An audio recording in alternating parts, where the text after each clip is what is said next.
Okay, hi guys and welcome balik kepada lagi satu episod Can I Tell You Something dalam bahasa Malaysia.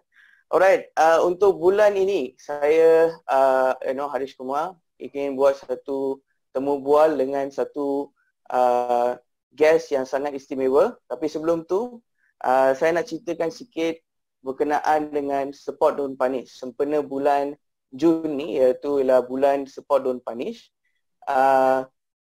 Saya ingin ceritakan sedikit apakah maksud Support Don't Punish, iaitu ada tertulis dekat t-shirt saya ni, beri sokongan bukan hukuman. So Support Don't Punish maksudnya ialah sokong bukan hukum. So what does that mean is kita dekat Malaysia ni and also beberapa negara lain, sebelum ni mereka memenjarakan pengguna-pengguna dadah ataupun pengedar-pengedar dadah dan meletak mereka di belakang di dalam penjara tanpa apa-apa bantuan untuk memulihkan diri mereka daripada ketagihan dadah tersebut, ataupun dan mereka dilayan seperti penjenayah dan bukannya pesakit yang cara sepatutnya. Okay, so Support Don't Punish ni ialah satu kempen yang dianjurkan oleh United Nations yang juga diambil oleh Malaysia Society of Awareness, NGO kita, yang di mana kita percaya bahawa semua pengguna dadah sepatutnya dilayan seperti pesakit dan doktor-doktor patut memberi rawatan dan tunjuk ajar yang sepatutnya supaya mereka boleh pulih daripada ketagihan tersebut. Contohnya pengguna opioid dan sebagainya. Termasuklah cannabis, di mana di dunia sekarang ini cannabis diterima sebagai sama ada perubatan ataupun satu tumbuhan yang boleh diguna secara recreational.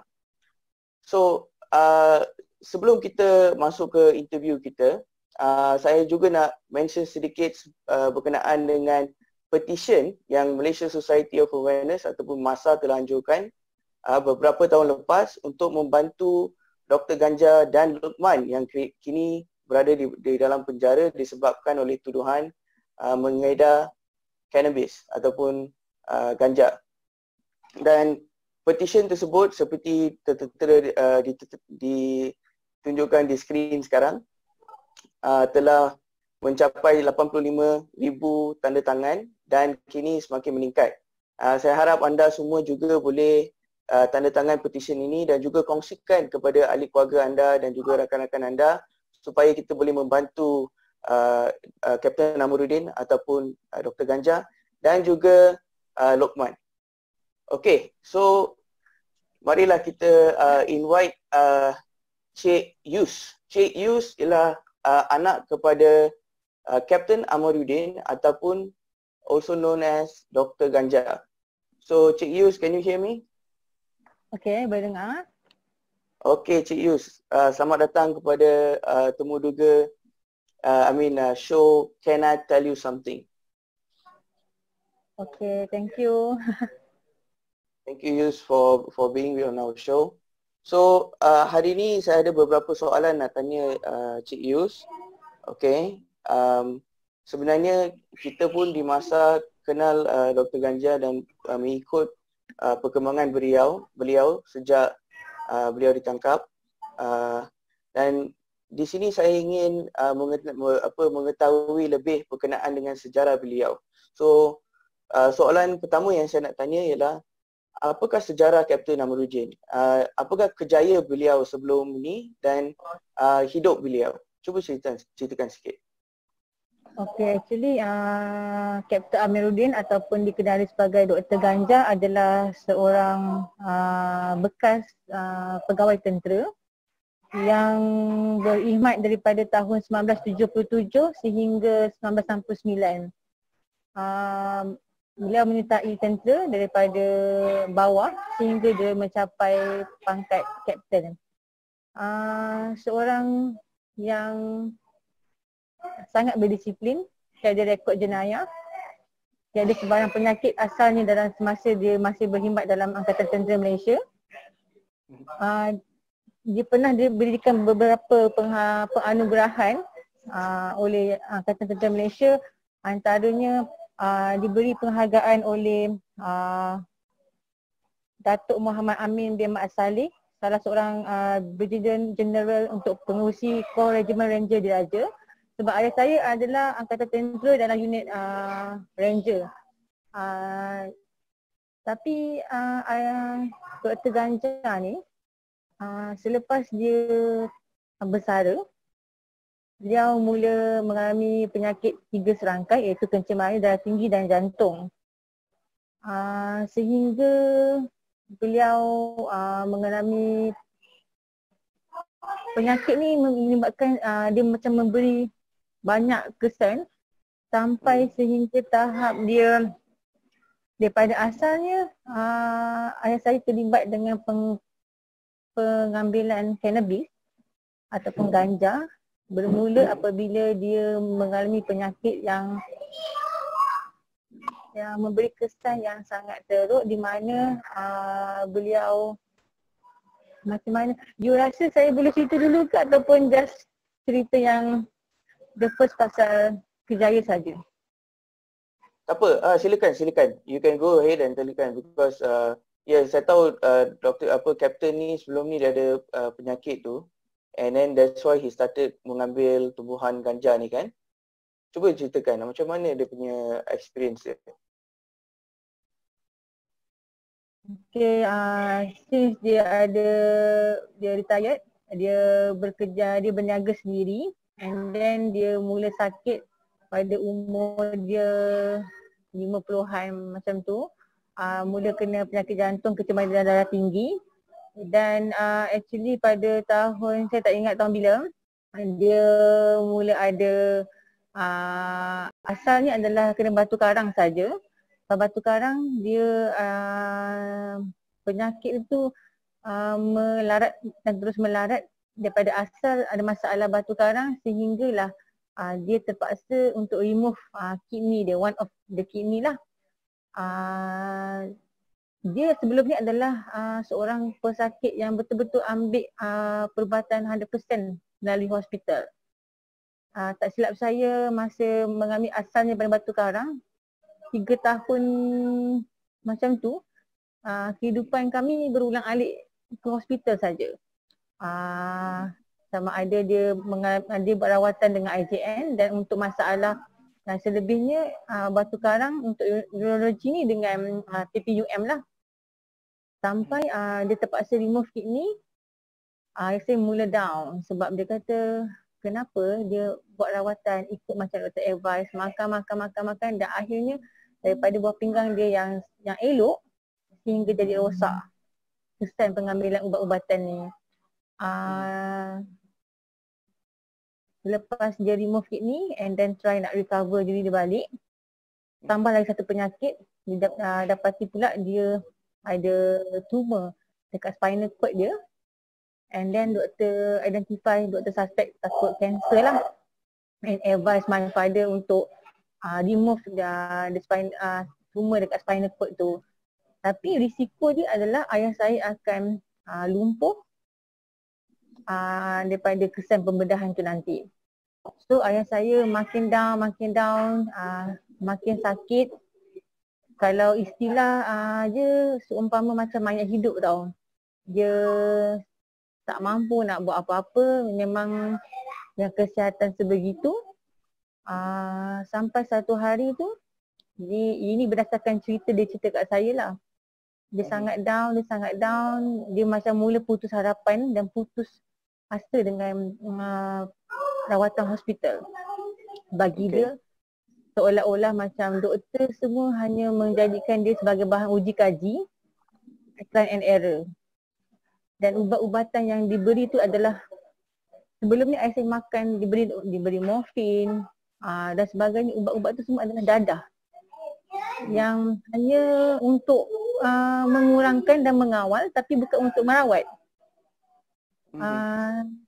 Sehingga satu hari bila saya balik lawat dia dalam sebulan sekali, saya tengok satu hari tu dia makin improve, makin get better lah. Jadi saya tanya dengan dia, Daddy, makan ubat semua okey tak? And then dia cakap, adik dia nak bagi tahu something, dia tak makan ubat hospital, dia kata. So dia makan apa saya kata. Dan dia kata satu hari tu masa dia sangat down untuk buat decision untuk operation tu, dia kata dia tak nak continue operation, dia tanggung risiko sendiri sebab dia tak nak paralyze. Dia kata. And then dia kata satu hari lepas dia buat solat hajat dan solat tahajud, dia terpandang satu daun dekat Facebook, cannabis ataupun daun ganja. And then dia try apa benda ni, apa petunjuk yang nak diberi, and then dia start kaji. And then dia start belajar apa itu cannabis, apa itu ganja, sehingga dia mula consume, dia mendapatkan minyak ganja lah, cannabis oil melalui online dia beli, and then dia consume. Bila dia consume, dia kata dia dapat rasa perubahan tu. So daripada dia beli, and then ayah saya ni saya tak tahu apa kelebihan yang dia ada. Dia sangat suka mengkaji dan dia sangat bagi saya dia sangat kreatif.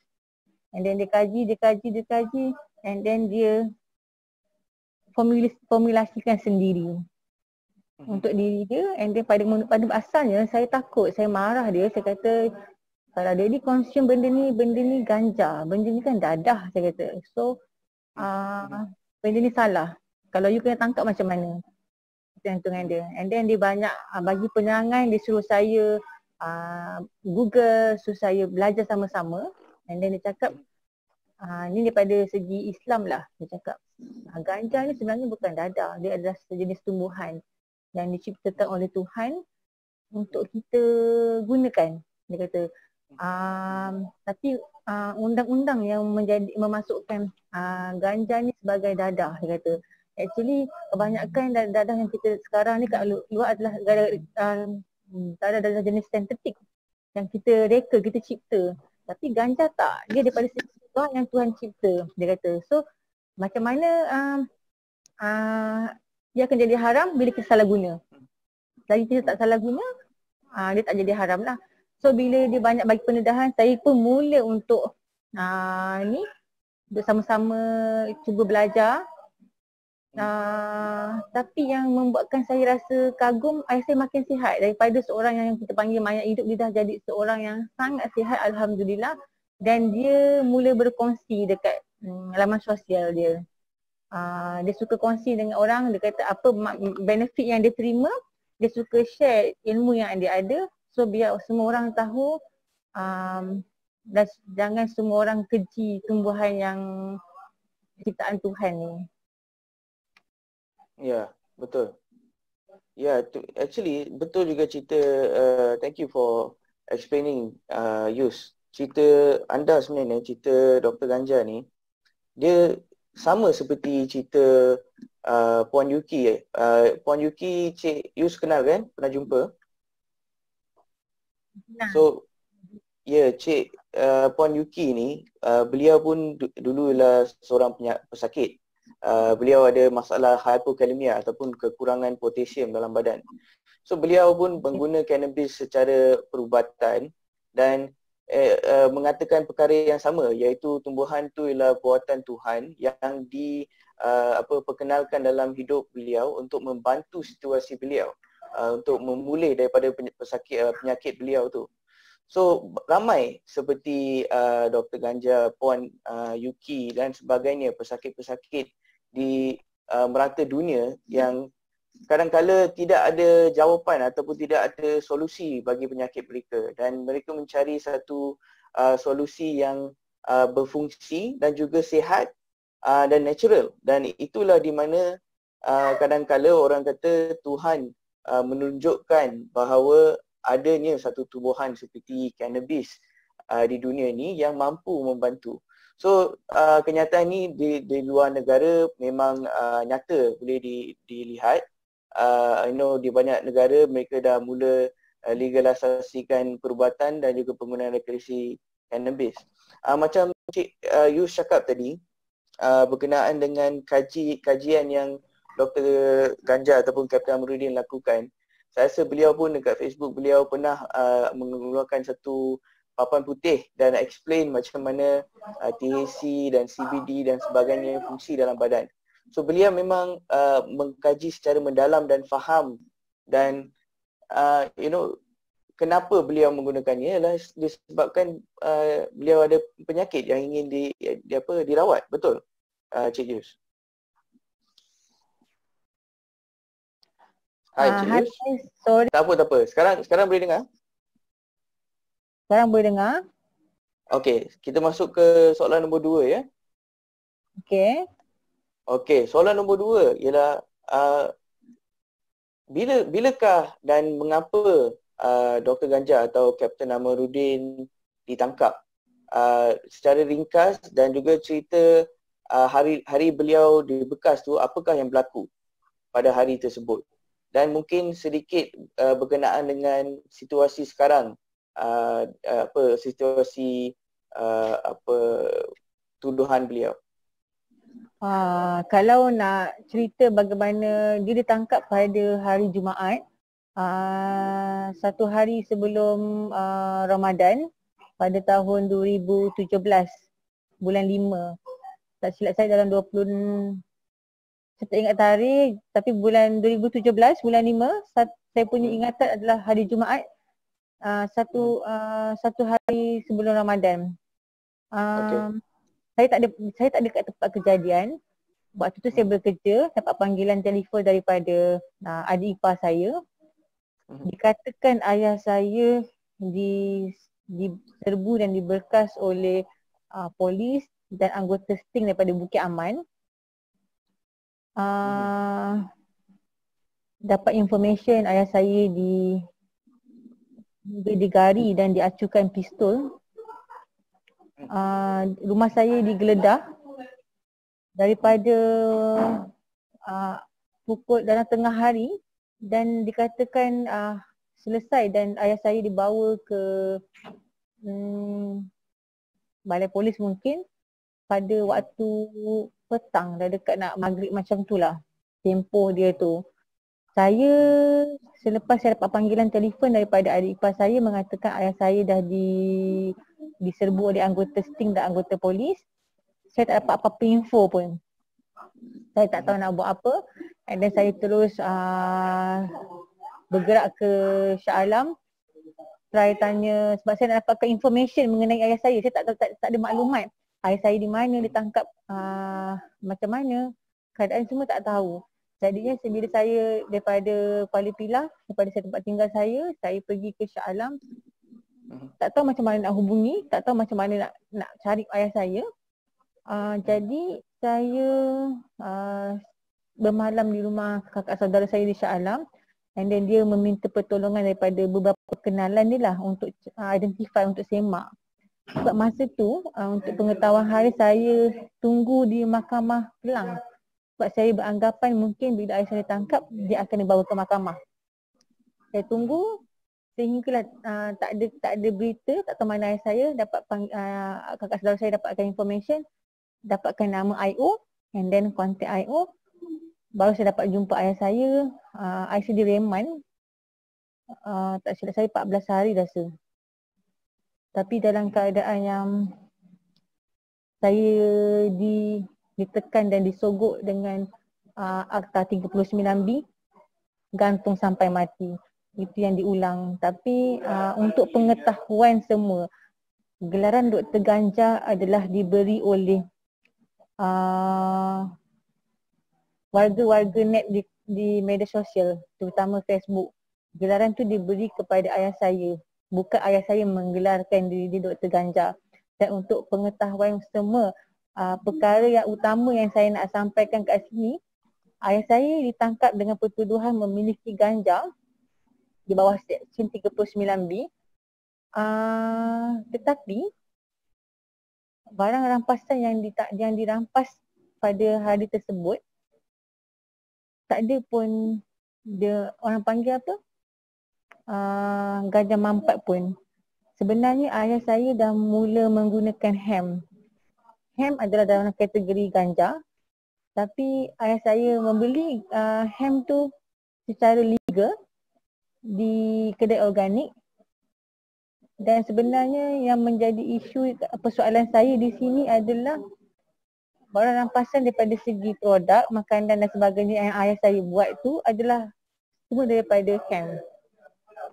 dan ayah saya di-charge dan disyaki semua benda tu adalah ganja lah. Ayah saya ditahan reman, di dalam tahanan sehingga hari ini. Laporan kimia akhirnya keluar selepas hampir setahun. Dan actually sebenarnya sebelum tu pernah di DNA kan kes kerana menunggu laporan kimia yang terlampau lama. Bila once kes sudah digugurkan tanpa dilepaskan, kebetulan petang tu terus laporan kimia keluar.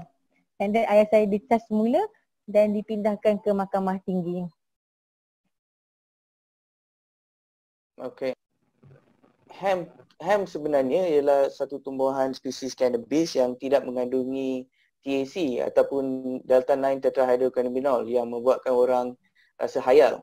So dari segi bahaya penggunaannya, sebenarnya hemp sangat selamat dan tidak patut dianggap seperti cannabis yang diklasifikasikan untuk mendapatkan untuk 39B ataupun hukuman gantung sampai mati.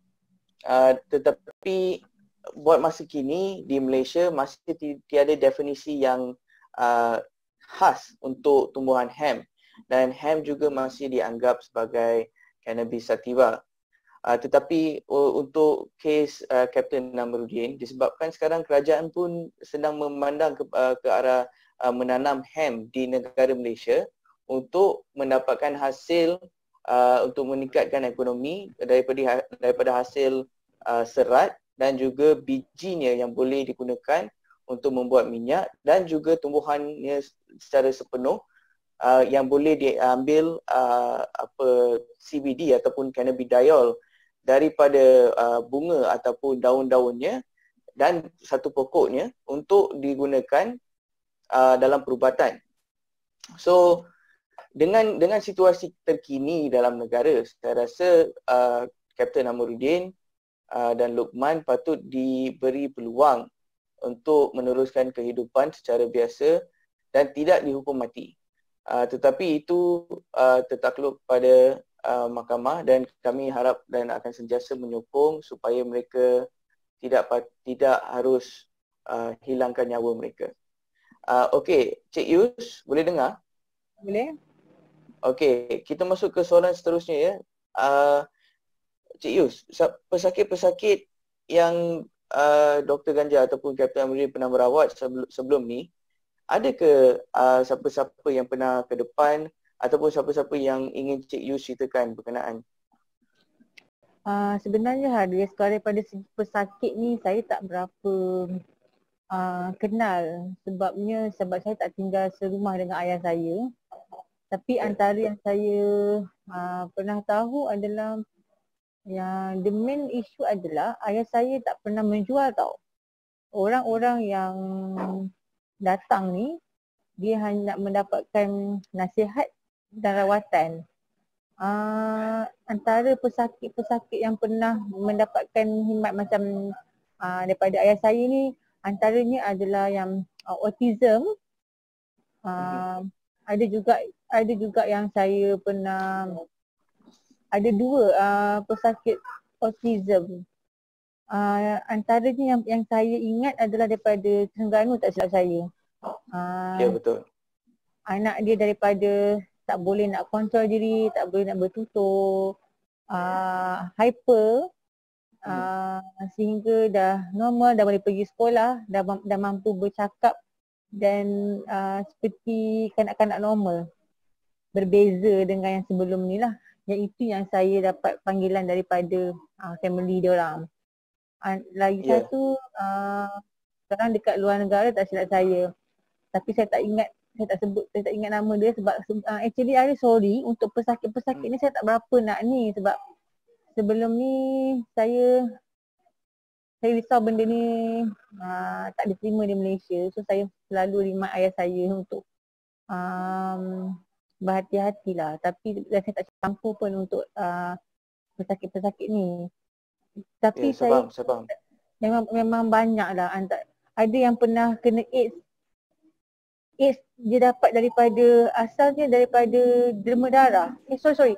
Dia tolong orang accident and then one man ni disahkan ada AIDS. Pun pernah mendapatkan rawatan dengan ayah saya.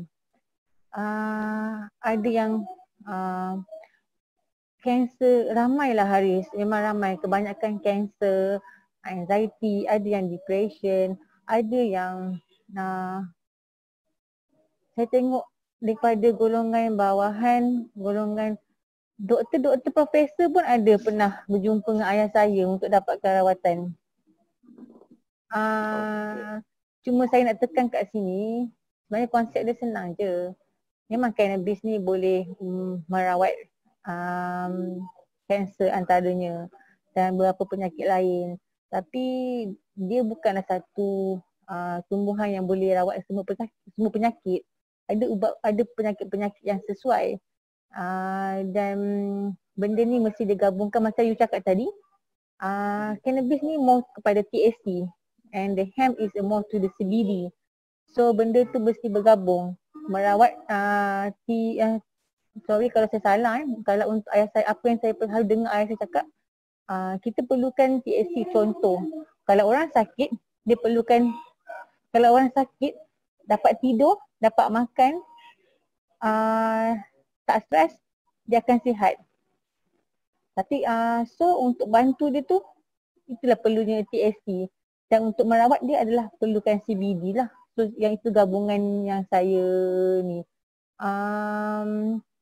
banyak, dan bila saya tengok ramai orang yang dia dapat bantu tu, so saya happy kat situ lah. Tapi buat masa ni ini adalah kenyataan. Mungkin ramai pesakit ayah saya. Tapi bila berlaku kes macam ni, tak semua orang berani tampil lah Encik Haris. Semua orang pun takut. Orang nak bantu tapi diorang tak tahu nak bantu macam mana. Ya, betul. Yang saya boleh cakap lah. Ya, terima kasih Yus. Sebenarnya sebelum ni macam Yus ceritakan tadi, ada juga bapa dan keluarga beliau yang membawa anak beliau dalam umur 6 tahun lebih kurang, macam Cik Yus. Beliau membawa anak dia daripada Terengganu menaik bas dan untuk ke Mahkamah Shah Alam untuk berjumpa dengan Dr. Ganjar dan juga untuk menyokong kes beliau. So beliau amat menghormati Kapten Amaruddin kerana membantu anak beliau untuk hidup seperti biasa kembali. Anak beliau mengalami autism ataupun penyakit autism ni ialah di mana anak mereka terlalu hyper dan menjadi ganas dan juga suka untuk belajar atau bercakap dengan orang. So bila Dr. Ganjar memberi Dr. Ganjar ataupun Kapten Amaruddin ni membeli susu CBD ke Terengganu ni, anak beliau terus mula bercakap dengan mereka dan juga tidak berapa ganas lagi. So seperti diterangkan oleh Kapten sebelum ni, CBD dan THC sebenarnya penting bekerjasama, ataupun dalam bahasa Inggerisnya supaya dia boleh dipanggil entourage effect. Entourage effect ni dia ada banyak compound yang berlainan dalam cannabis ni. Contohnya seperti CBD, CBG, cannabigerol dan sebagainya yang bekerjasama untuk merawat badan. Dan betul seperti penjelasan Kapten sebelum ni, semuanya penting. So saya juga amat kagum kepada beliau kerana beliau berani untuk membuat apa yang beliau lakukan untuk membantu pesakit-pesakit lain, sebab beliau pun pernah mengalami satu penyakit yang amat sukar untuk dipulihkan dan juga banyak rasa sakit di badan beliau, dan beliau menggunakan cannabis yang amat membantu. So saya faham mengapa beliau mengambil tindakan berikut, dan saya amat hormati beliau disebabkan oleh tindakan beliau. Tapi disebabkan oleh undang-undang negara, kenyataannya beliau telah dimasukkan ke penjara disebabkan oleh masalah undang-undang negara. Kita dah last nak masuk ke segmen terakhir, soalan terakhir, sorry. Boleh dengar? Boleh. Okey, soalan terakhir dia ialah apakah pandangan dan cadangan anda untuk undang-undang negara terhadap tumbuhan ini? Dan apakah pandangan anda kalau ada apa-apa? Pandangan saya lah, sepatutnya tumbuhan ni perlu dikaji dia punya benefit dia, dan sepatutnya dikategorikan ataupun diletak di bawah golongan dadah. Benda ni sangat berbeza, perlu dikaji, dan sepatutnya negara-negara luar pun dah mula untuk legalizekan cannabis. Pendapat saya lah, benda ni perlu dikaji, bukan digelaskan untuk recreational punya, tapi just untuk permulaan, mungkin untuk medical purpose punya, seterusnya baru kita akan membuka untuk yang seterusnya lah. Bagi saya kawalan untuk benda ni sangat penting. Sedangkan Thailand legalisasikan untuk penggunaan cannabis ni lah. Cuma dekat sini lah, ini adalah satu suara yang daripada ayah saya dan daripada saya sendiri yang saya sangat ralat lah, dan bagi saya satu penganiayaan dan penindasan terhadap ayah saya. So, soalan saya di sini kan Cik Aris, ayah saya membeli biji hemp di kedai organik secara legal, bukan di pasaran. Ya, betul sebenarnya. Dan persoalan saya adalah kenapa ayah saya selaku pembeli ditangkap tetapi yang menjual tak ditangkap? Itu persoalan saya yang pertama yang sangat bermain di fikiran saya. Dan macam mana benda tu boleh dijual kalau benda tu belum dilegalkan oleh Malaysia? Dan saya asal benda tu ayah saya beli, asalnya kan saya tanya ni apa benda dia beli ni dengan harga yang sangat murah. Saya kata ni makanan burung ke apa, saya kata. And then sampai start ayah saya ditangkap tu, berhenti kejap, cari kat mana-mana pun tak ada. Lepas tu ada balik dan sekarang dah mula sukarlah nak dapatkan. Cuma persoalan saya kat sini ini adalah suara daripada ayah saya lah. Yang sentiasa diulang adalah dia beli secara legal, kenapa dia ditangkap dan orang yang menjual bebas. Itu saja.